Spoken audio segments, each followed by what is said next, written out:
Estamos reunidos em nome do Pai, do Filho e do Espírito Santo. Amém. Bom, que o Senhor possa tocar os nossos corações para que a gente tenha mansidão para absorver esse assunto de hoje, que é um assunto delicado, um assunto um pouco difícil.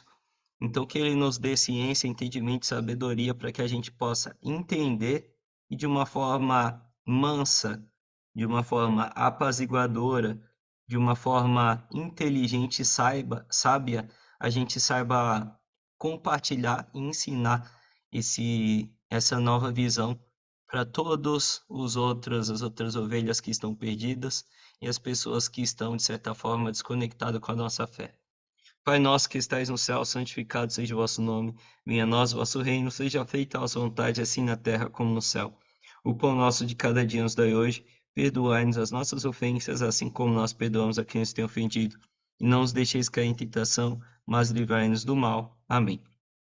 Oração de São Tomás de Aquino. Criador encantador, que no meio dos tesouros da vossa sabedoria escolhestes 3 hierarquias de anjos, e as dispusestes numa ordem admirável acima do céu, que criastes com tanta beleza cada parte do universo. Vós a quem chamamos a verdadeira fonte de luz e de sabedoria, e o princípio elevado, dignai-vos derramar sobre as trevas da minha inteligência um raio de vossa clareza. Afastai para longe de mim a dupla escuridão da qual nasci, o pecado e a ignorância. Vós que tornais convincente a língua das criancinhas, modelai a minha palavra e derramai nos meus lábios a graça de vossa bênção. Dai-me a qualidade da inteligência, a faculdade de lembrar-me, o método e a facilidade do estudo, a profundidade da interpretação e uma graça cheia de expressão. Fortificai o meu estudo, dirigi o seu curso, aperfeiçoai o seu fim. Vós que sois verdadeiro Deus e verdadeiro homem, que viveis nos séculos dos séculos. Amém. Bom, o capítulo que nós vamos falar hoje é a salvação fora da igreja. Na verdade, é uma pergunta. A salvação fora da igreja católica? Esse é um tema polêmico e é um tema um pouco delicado, porque a gente está falando de outras religiões, mas é um tema que a gente precisa abordar. Não dá para fugir de conversas difíceis, né? Porque são conversas difíceis que levam a gente para o próximo nível. Então precisamos falar sobre isso. Primeira coisa que precisa ser dita: não dá para ser católico sem acreditar em tudo que diz a Igreja Católica.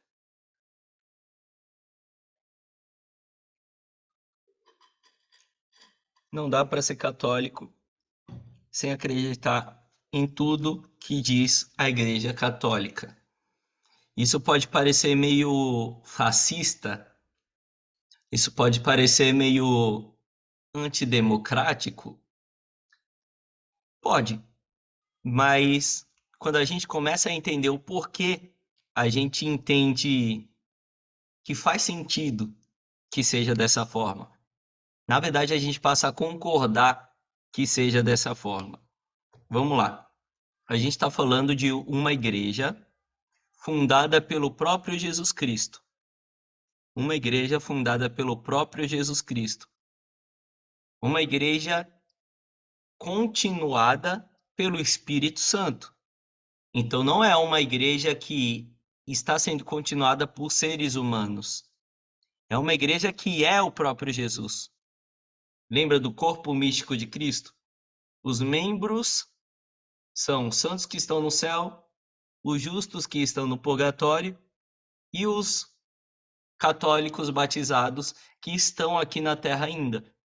Então, os membros da igreja somos nós.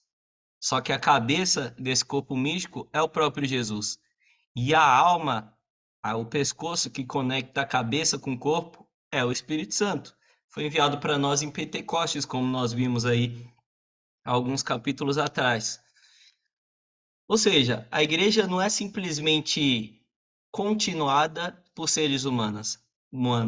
É continuada pelos santos, que já estão lá no céu intercedendo por nós, e pelo próprio Espírito Santo, ou seja, pelo próprio Deus.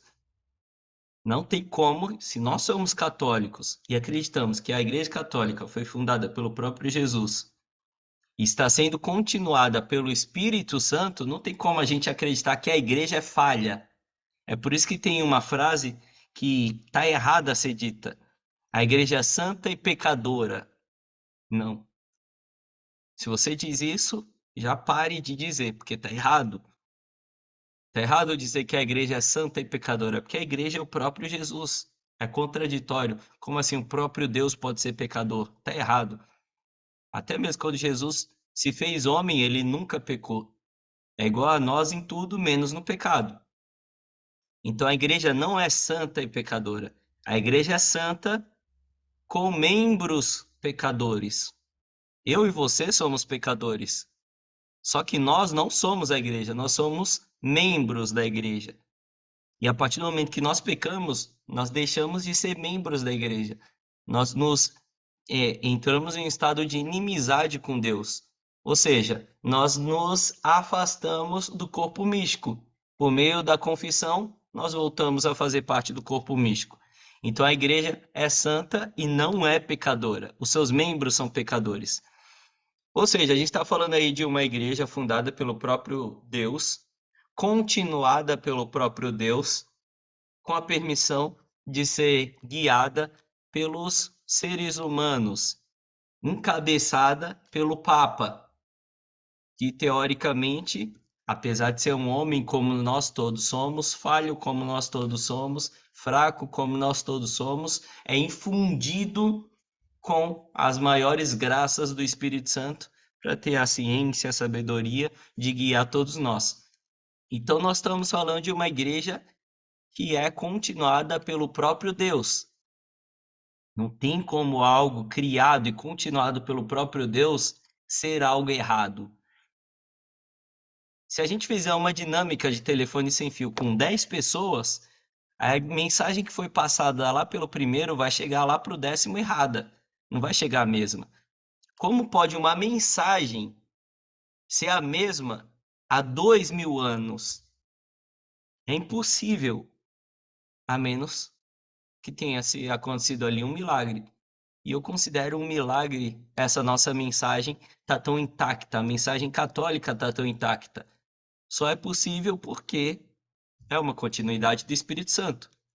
Então, a igreja é uma continuidade do Espírito Santo. E é exatamente por isso que não dá para acreditar em apenas algumas partes do que diz a Igreja Católica. Não tem como.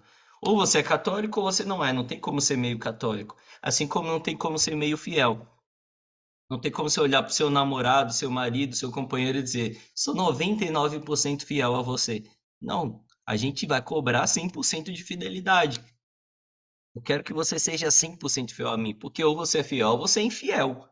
99% não é um fiel, é infiel. 1% te torna infiel. A mesma coisa, não tem como ser 99% católico. Ou você é católico ou você não é católico. Ou você acredita ou você não acredita. Tem muita gente que diz: ah, eu sou católico, mas eu não concordo com esse negócio de que não pode usar camisinha. Eu ouvia muito isso. Minha mãe é uma católica mais ou menos, né? É uma católica desviada, não é católica, levando em consideração esse nosso entendimento que estamos falando aqui hoje nesse encontro. Ela não é católica, mas ela se dizia católica. É a católica de IBGE. Quando chega lá o IBGE para fazer uma pesquisa, diz que é católico, mas não é, porque não pratica, não é. E ela dizia isso: eu concordo, eu sou católica, mas eu não concordo com isso da igreja, aquilo da igreja, aquilo da igreja. Então é algo que é tão dito, é um senso tão comum que acaba que a gente se vê, vira e mexe falando ou concordando com algumas coisas. E é por isso que é muito importante esse entendimento, essa catequese. É por isso que a igreja exige que você faça catequese antes de comungar, para que ao entender as verdades da fé, você passe a ter responsabilidade sobre tudo que você vai fazer, porque agora você entende. Se você está fazendo errado é porque você não quer, porque você agora entende. Então é importante a gente entender que há apenas uma igreja e há apenas uma verdade, e a verdade é aquela verdade comunicada pelo próprio fundador. O fundador é Deus, não tem como desmentir o próprio fundador. E tem muita coisa que não está escrita na Bíblia. O próprio apóstolo diz, né? Se a gente tivesse que colocar aqui na Bíblia todas as coisas e todos os milagres que Jesus fez, não teria livros suficientes na terra para escrever. Se eu não me engano, é João que diz isso. Não tá, tudo que Jesus fez não está escrito na Bíblia. Tudo que ele fez e falou não está escrito na Bíblia. O legado dele é carregado pelos amigos dele, pelos amigos mais próximos, ou seja, pelos apóstolos, as pessoas que estavam todos os dias com ele. E os apóstolos são os primeiros papas, o primeiro papa e os primeiros bispos. Aquelas pessoas que carregaram o legado e transmitiram aquele legado para a nossa primeira igreja, a igreja primitiva. E todo o legado, todos os dogmas, leis, regras que nós temos hoje na Igreja Católica é um legado carregado pelos primeiros apóstolos que ouviram do próprio Jesus Cristo. Isso quer dizer que existe uma só igreja e uma só verdade e uma só fé que tem a capacidade de nos levar para o céu. Bom, Lucas, mas você falando isso, não consigo concordar. Caramba, então você está dizendo que todas as outras religiões estão erradas, ou seja, não existe outras religiões boas? O que que é o bem e o mal? A gente vai precisar entrar aqui em um dilema filosófico. O que que é o bem e o mal? Se a gente for lá a fundo, o bem é aquilo que nos leva ao céu, e o mal é aquilo que nos tira ao céu. Não vamos nem falar inferno.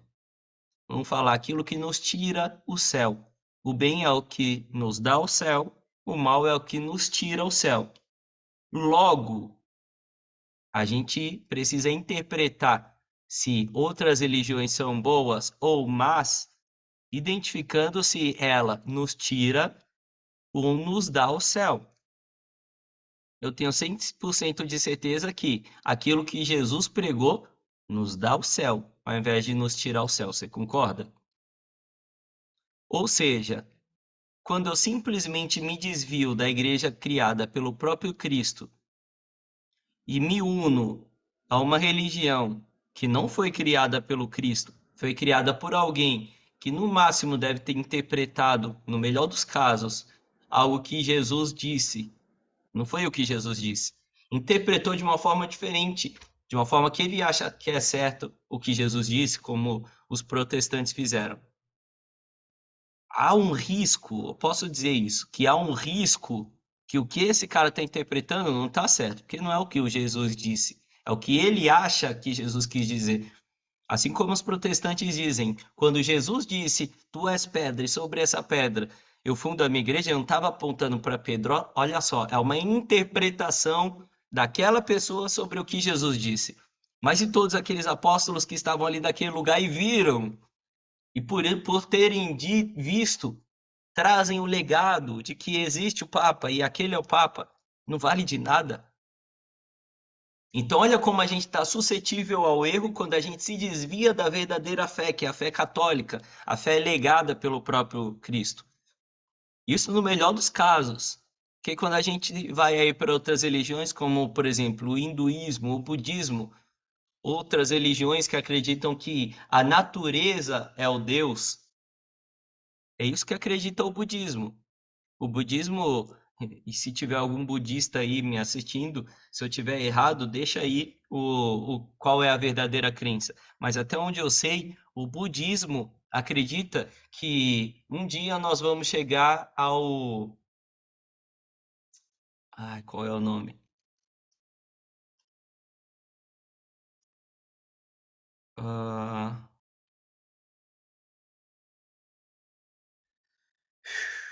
não me lembro agora. Mas um dia nós vamos chegar, eu não me lembro a palavra, mas um dia nós vamos chegar a um estado de tanta perfeição que a gente se une à natureza, a gente se une à perfeição. E tudo que nos afasta dessa perfeição são os nossos karmas que nós precisamos resolver.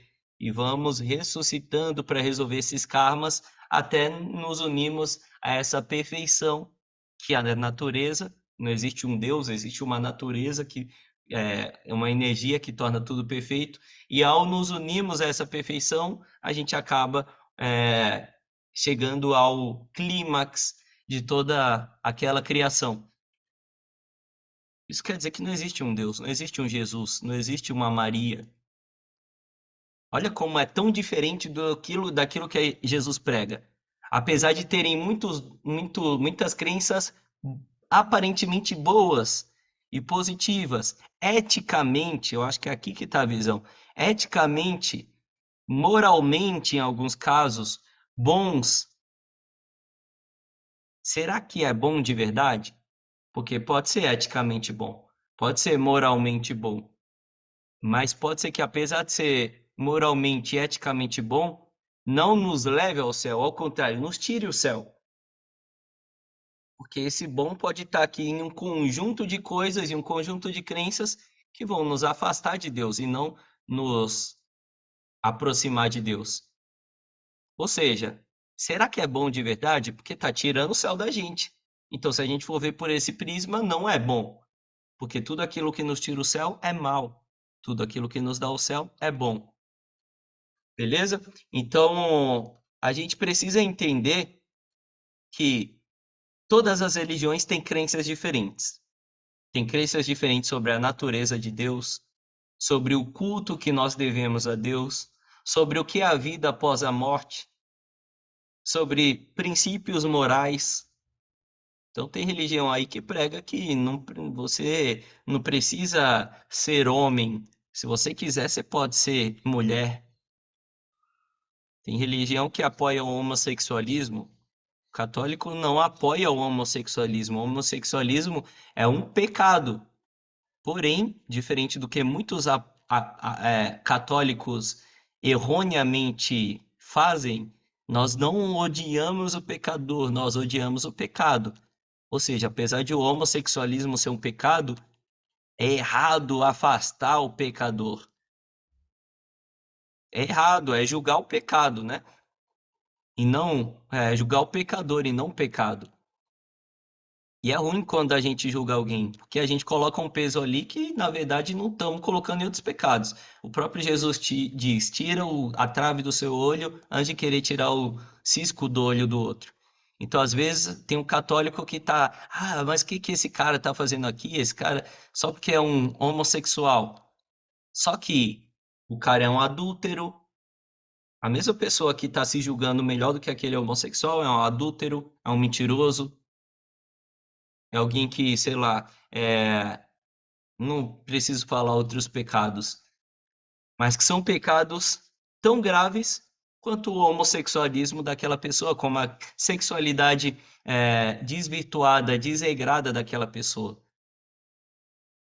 Então nós não odiamos o pecador, nós odiamos o pecado. O pecador nós acolhemos e por meio da verdade, ao mostrar a verdade, tentamos ajudar aquela pessoa a se conectar.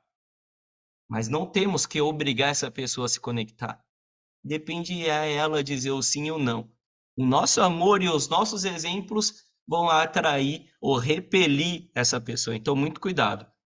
Porém, todas as religiões têm essas diferentes crenças sobre a natureza de Deus, como Deus foi criado. Então, a Umbanda tem uma crença sobre como as coisas foram criadas. O hinduísmo tem a crença, o catolicismo tem uma crença, o espiritismo tem uma outra crença sobre o que é a vida após a morte, sobre o que são os princípios morais. Isso quer dizer uma coisa: se todas as religiões têm crenças diferentes sobre isso, se uma delas estiver certa, todas as outras estão erradas. Porque todas as crenças acreditam em coisas diferentes sobre a vida após a morte, sobre Deus, sobre questões morais. Isso quer dizer que se uma estiver certa, todas as outras estão erradas. E aí a gente vem de novo para o catolicismo. Quando a gente diz católico, o catolicismo é a única religião correta, nossa, parece um radicalismo. Quanto você está sendo radical, Lucas? Como assim? Mas percebe que quando a gente começa a trazer para esse ângulo, peraí, toda religião acredita em coisas diferentes. Então, se uma está certa, todas as outras estão erradas. Agora começa a fazer muito mais sentido eu dizer que o catolicismo é a única religião correta, não parece? Não fica muito mais aceitável essa afirmação? É assim, a gente não pode ter medo de dizer que a nossa religião é a religião correta. Óbvio, não vamos sair por aí dando voadora com os dois pés no peito dos outros e falando que eles estão errados e que a gente que está certo. A nossa religião é a religião do amor, e é dessa forma que a gente deve pregar a verdade, com amor. Uma coisa muito importante também, não dá para um membro fora da igreja, não dá para um membro do corpo viver separado do corpo. Então, o que a gente precisa fazer para fazer parte do corpo místico de Cristo, que é a igreja? Precisamos ser batizados para demonstrar o nosso interesse, a nossa vontade em fazer parte daquele corpo místico. Então, o batismo nos une ao corpo místico de Cristo. Só que a partir do momento que eu estou no corpo místico pecando, indo contra a verdade da nossa fé, ou não acreditando em algumas coisas da nossa fé, eu me desvinculo do corpo místico. E não tem como eu viver fora do corpo místico. Não tem como eu ser salvo estando em pecado. É como dizer que uma orelha pode sobreviver desgrudada do corpo. Se eu arrancar minha orelha aqui, é um corpo morto. É um membro sem corpo. Não tem como uma orelha viver separada do corpo. Ou seja, não tem como uma pessoa viver separada do corpo místico de Cristo. Essa pessoa está indo em direção à morte eterna e não em direção à vida eterna.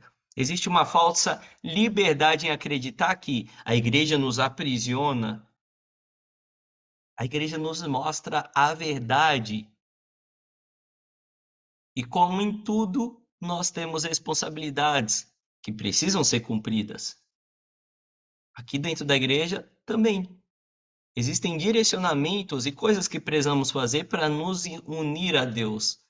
Assim como a gente vem vendo, vem vendo em todas essas coisas, esses capítulos que nós estamos nos encontrando aí nessas últimas semanas durante a nossa catequese. Tá? Então, não tem como viver fora do corpo místico, assim como uma orelha não pode viver fora do corpo místico. As religiões se contradizem sobre tudo, todos os principais argumentos em relação a de onde vimos, de onde viemos e para onde vamos. Ou seja, se uma delas estiver certa, todas as outras estão erradas. E para finalizar, Lucas, então será que quem é de outras crenças já está fadado ao inferno? Pessoas de outras religiões não serão salvas? Não, não quer dizer isso. O que quer dizer é que todo católico pode ter segurança de que tem uma chance maior de ser salvo. Todo católico que vive o catolicismo, que obedece às leis de Deus, que acredita nas leis de Deus, tem uma chance maior de encontrar salvação. Afinal, nós estamos nos direcionando aos caminhos que Jesus disse que são os caminhos do céu. Então, isso quer dizer que nós católicos, teoricamente, temos uma chance maior de ser salvo. Não quer dizer que quem não é católico não tem chance de ser salvo. Até porque nosso Deus é um Deus de misericórdia infinita. Você sabe o que quer dizer infinito? Não acaba. Se a gente limita a salvação aos católicos, é como se a gente estivesse limitando Deus, limitando a misericórdia de Deus. Então a misericórdia de Deus vai até aqui aos católicos. Daqui para fora não tem misericórdia. Ou seja, nós estamos limitando o próprio Deus. E a misericórdia do nosso Deus é uma misericórdia infinita. Isso quer dizer que pessoas de outras religiões também podem ser salvas, mas, teoricamente, têm uma chance menor. Elas estão vulneráveis a muitas variáveis. E, sinceramente, eu não quero estar vulnerável a variáveis. Eu quero ir pelo caminho mais certo, porque um dia eu quero estar lá no céu junto com Deus. E você? Ou você é 100% católico, ou você não é católico. Cuidado, não seja um católico de IBGE. Vamos pedir a intercessão de Nossa Senhora e o direcionamento do nosso anjo da guarda para que nunca nos desviemos do caminho da verdade. Santo anjo do Senhor, meu zeloso guardador, se a ti me confio a piedade divina, sempre me reges, me guarde, me governe, me ilumine. Amém. Ave Maria, cheia de graça, o Senhor é convosco. Bendita sois vós entre as mulheres, e bendito é o fruto do vosso ventre, Jesus. Santa Maria, Mãe de Deus, rogai por nós, pecadores, agora e na hora de nossa morte. Amém. Estivemos reunidos em nome do Pai, do Filho e do Espírito Santo. Amém.